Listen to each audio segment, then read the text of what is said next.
walang dapat ikabahala ang publiko sa naging pahayag ni Pangulong Rodrigo Duterte kaugnay sa posibleng pagdedeklara ng martial law para matiyak ang seguridad sa bansa.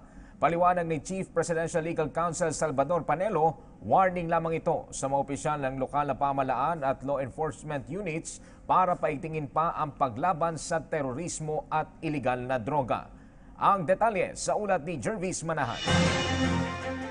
Wala raw dapat ikatakot ang publiko, lalo na yung mga taga Mindanao, sa warning ni Pangulong Duterte na magdedeklara siya ng martial law kapag hindi nasolusyonan ang mga problema sa seguridad. Ayon niya sa Chief Legal Counsel ng Pangulo na si Salvador Panelo. Aniya, kung gagawin man ito ng Pangulo ay titiyakin nilang hindi ito maaabuso, lalo na't kilala naman daw si Pangulong Duterte na mahigpit sa pagpapatupad ng batas. As I have repeatedly said, the President will only impose martial law on a particular place depending on the exigencies and conditions. As he said, he will be compelled to declare martial law kung hindi tutulungan siya ng mga mayors. Kasi grabe ang violence doon sa lugar nila. Alam naman ng mga mayors yun kung sino dapat na hulihin, sino dapat i-stop.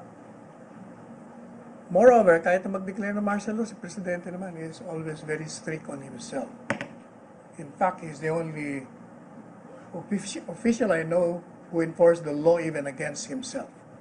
Kaya walang dapat na ikatakot. Dagdag pa niya, warning pa lang naman daw ito at wala pa naman daw talagang planong magpatupad ng batas militar sa Mindanao. Kampante raw si Panelo na magdedeklara lang ang Pangulo ng martial law kung kinakailangan, lalo na kung dapat itigil ang karahasan sa ilang bahagi ng bansa. Kahapon, sa harap ng mga lokal na opisyal ng Mindanao, sinabi ni Pangulong Duterte na posible siyang magdeklara ng martial law kung hindi sila makakatulong sa pagsugpo ng terorismo. Inutusan din ng Pangulo ang mga militar na gamitin ang lahat ng sandata at armas para labanan ng NPA.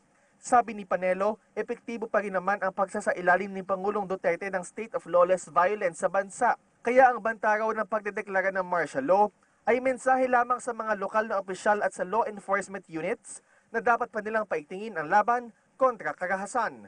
Ganito rin ang pananaw ni Senate President Coco Pimentel. Kung matutuloy man daw ito, ipapatupad lang ang martial law sa mga lugar na dapat ikontrol.